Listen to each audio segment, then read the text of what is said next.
Breaking news చూస్తున్నారు. బెంగళూరులో జగన్ ఏం చేస్తున్నారు? ఇప్పుడు ఇదే ప్రశ్న తలెత్తుతోంది. వారం రోజులుగా బెంగళూరులోనే ఉన్నారు. బెంగళూరులోనే మకాం వేశారు మాజీ ముఖ్యమంత్రి జగన్. ఓటమి తర్వాత పులివెందుల నుంచి నేరుగా బెంగళూరుకు వెళ్లారాయన. దాదాపు 10 ఏళ్ల తర్వాత యలహంక ప్యాలెస్కు చేరుకున్నారు జగన్. కీలక నేతలతో అక్కడే మంత్రాలు జరుపుతున్నట్టుగా తెలుస్తోంది. కాంగ్రెస్లో పార్టీని విలీనం చేస్తారంటూ ఇటీవల వార్తలు చక్కర్లు కొడుతున్నాయి. ఓటమి తర్వాత జగన్ కీలక వ్యాఖ్యలు చేశారు. హిమాలయాలకు వెళ్దామని, అవును హిమాలయాలకు వెళ్ళిపోదామని అనిపించింది అంటూ కూడా జగన్ చేసిన వ్యాఖ్యలు ఇన్ఫాక్ట్ పెద్ద దుమారానే రేపాయనే చెప్పుకోవాలి. కొన్ని రోజుల పాటు రెస్ట్ తీసుకోవాలన్న ఉద్దేశంతోనే బెంగళూరుకు వెళ్ళినట్టుగా తెలుస్తోంది జగన్. మళ్లీ తాడేపల్లి వచ్చాక పార్టీ కార్యక్రమాలు వేగవంతం చేస్తారంటూ కూడా ప్రచారం జరుగుతోంది. వైఎస్ సీఎంగా ఉన్నప్పుడు యలహంకలో సుమారు 23 ఎకరాల విస్తీర్ణంలో ప్యాలెస్ నిర్మాణం జరిగింది. వైసీపీ ఏర్పాటుకు ముందు ఇక్కడే ఎక్కువగా ఉండేవారు జగన్. ఈ నేపథ్యంలో మళ్ళీ ఆయన అక్కడికి చేరుకున్నారు. ఇప్పుడేం చేస్తున్నారు, బెంగళూరులో జగన్ ఏం చేస్తున్న అంశానికి సంబంధించి మాత్రం ఇప్పుడు డిస్కషన్ నడుస్తోంది. వారం రోజులుగా ఆయన బెంగళూరులోనే ఉన్నారు. ఓటమి తర్వాత పులివెందుల నుంచి నేరుగా బెంగళూరుకు చేరుకున్నారు. దాదాపు 10 ఏళ్ల తర్వాత యలహంక ప్యాలెస్కు చేరుకున్నారు జగన్. కీలక నేతలతో అక్కడే మంత్రాలు జరుపుతున్నట్టుగా తెలుస్తోంది. ప్రెసెంట్ ఆయన ఏం చేస్తున్నారు, ఎప్పుడు మళ్ళీ ఆంధ్రప్రదేశ్కి వచ్చే అవకాశం ఉంది తెలుసుకుందాం. మా ప్రతినిధి లోకేష్ అప్డేట్స్ అందించేందుకు సిద్ధంగా ఉన్నారు. లోకేష్, జగన్ ప్రెసెంట్ బెంగళూరులోనే ఉన్నారు. ఆయన ఎప్పుడు తిరిగి మళ్ళీ ఆంధ్రప్రదేశ్కి రాబోతున్నారు? ఇన్ఫాక్ట్ బెంగళూరులో ఏం చేస్తున్న అంశానికి సంబంధించి ఆయన స్కెడ్యూల్ గురించి ఎటువంటి మాట వినిపిస్తోంది? ఎగ్జాక్ట్లీ మీరు అన్నట్లుగా మాజీ ముఖ్యమంత్రి జగన్మోహన్ రెడ్డి బెంగళూరులో ఏం చేస్తున్నారు అనేదే ఇప్పుడు ఆంధ్రప్రదేశ్ లో ఒక డిస్కషన్ హాట్ టాపిక్ గా మారినటువంటి పరిస్థితి. వారం కిందట ఏదైతే ఓటమి అనంతరం ఏపీలో భారీ ఓటమి అనంతరం కూడా కేవలం 11 సీట్లకే పరిమితమైనటువంటి వైసీపీ ఇటు పులివెందులలో కార్యక్రమాలు నిర్వహించిన అనంతరం కూడా ఆయన ప్రమాణ స్వీకారం చేశారు అసెంబ్లీలో. అసెంబ్లీ ప్రమాణ స్వీకారానంతరం మళ్ళీ ఒకరోజు పులివెందులకు రావడం జరిగింది. అనంతరం అక్కడి నుంచి నేరుగా బయలుదేరి బెంగళూరుకు వచ్చేశారు సీఎం మాజీ ముఖ్యమంత్రి జగన్మోహన్ రెడ్డి. తన సతీమణితో కలిసి ఇక్కడ వారం రోజుల నుంచి ఇక్కడే ఉంటున్నారు. దాదాపు కనీసం పులివెందుల నుంచి వెళ్ళినటువంటి కార్యకర్తలు, కేటర్కు సంబంధించినటువంటి నాయకులను కూడా కలవడానికి ఆయన ఇష్టం చూపించడం లేనటువంటి పరిస్థితి. 10 రోజుల పాటు రెస్ట్ లో ఉండాలని చెప్పి నిర్ణయించుకున్నట్లుగా కూడా తెలుస్తుంది.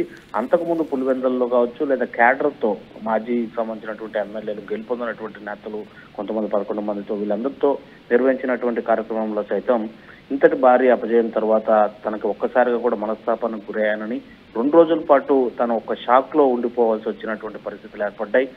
తనకు ఇంత భారీ ఓటమి చూసిన తర్వాత ఒక్కసారిగా హిమాలయాలకు వెళ్ళిపోవాలనిపించింది అనేటువంటి కామెంట్ ని జగన్మోహన్ రెడ్డి అక్కడ ఉండేటువంటి క్యాడర్తో చేసింది కాస్త ఆలస్యంగా బయటకు వచ్చినప్పటికీ కూడా అది కూడా రాజకీయంగా హాట్ టాపిక్ గా మారినటువంటి పరిస్థితి. అయితే 40% ఓట్ బ్యాంకింగ్ ఉండటం, ఆ 40% ఓటింగ్ బ్యాంకింగ్ పూర్తిగా కూడా వైసీపీకి పోలటంతో ఇంతమంది ప్రజాదరణ వైసీపీకి ఉంది కాబట్టి తిరిగి తన నిర్ణయాన్ని మార్చుకొని తిరిగి ప్రజా సమస్యలపైన పోరాటం చేయాలని నిశ్చయించుకొని ఆ క్యాడర్తో ఆ సమావేశం నిర్వహిస్తున్నట్లు కూడా జగన్మోహన్ రెడ్డి చెప్పినటువంటి పరిస్థితి. అయితే తనకు ఈ భారీ అపజయం అనంతరం కూడా ఎందుకు ఈ ఓటమి కలిగింది అనేటువంటి ఒక సుదీర్ఘమైనటువంటి ఆలోచన చేయడంలో కావచ్చు, లేదా రాజకీయంగా విశ్లేషకులు లేదా రాజకీయంగా ఎంతో అనుభవం కలిగినటువంటి ముఖ్యమైనటువంటి కీలకమైనటువంటి నేతలు, అంటే ఇప్పుడు భారతదేశ వ్యాప్తంగా ఉండేటువంటి కీలకమైనటువంటి నేతలు 2014 ముందు ఏదైతే పాదయాత్ర చేపట్టి అనంతరం 2019 అధికారంలోకి వచ్చినటువంటి జగన్మోహన్ రెడ్డి చాలా మంది రాజకీయ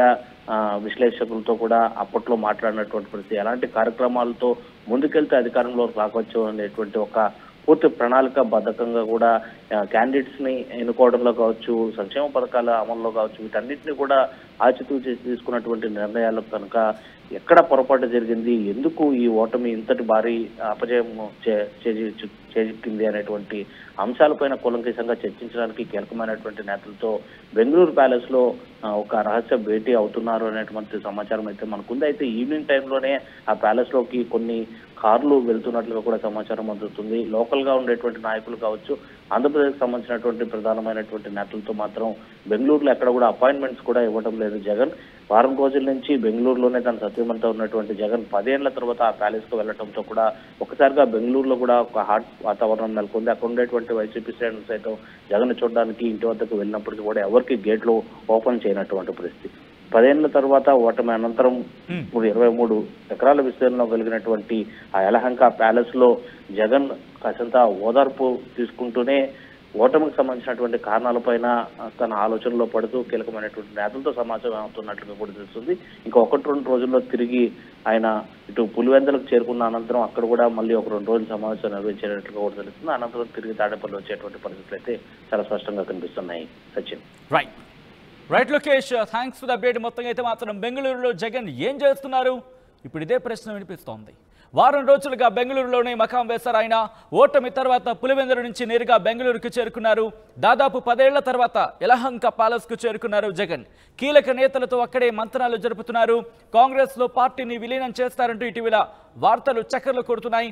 ఈ నేపథ్యంలో ఓటమి తర్వాత జగన్ కీలక వ్యాఖ్యలు చేసిన నేపథ్యంలో ముఖ్యంగా హిమాలయాలకు వెళ్లిపోదామని అనిపించింది అంటూ కూడా జగన్ చేసిన వ్యాఖ్యలు పెద్ద ఇన్ఫాక్ట్ ఈ నేపథ్యంలోని కొన్ని రోజుల పాటు రెస్ట్ తీసుకోవాలి అన్న ఉద్దేశంతోనే బెంగళూరుకు వెళ్లారు జగన్. మళ్లీ తాడేపల్లి వచ్చాక పార్టీ కార్యక్రమాలను వేగవంతం చేస్తారనే ప్రచారం జరుగుతుంది. వైఎస్ ముఖ్యమంత్రిగా ఉన్నప్పుడు యలహంకలో సుమారు 23 ఎకరాల విస్తీర్ణంలో ప్యాలెస్ నిర్మాణం జరిగింది. వైసీపీ ఏర్పాటుకు ముందు ఇక్కడే ఎక్కువగా ఉండేవారు జగన్.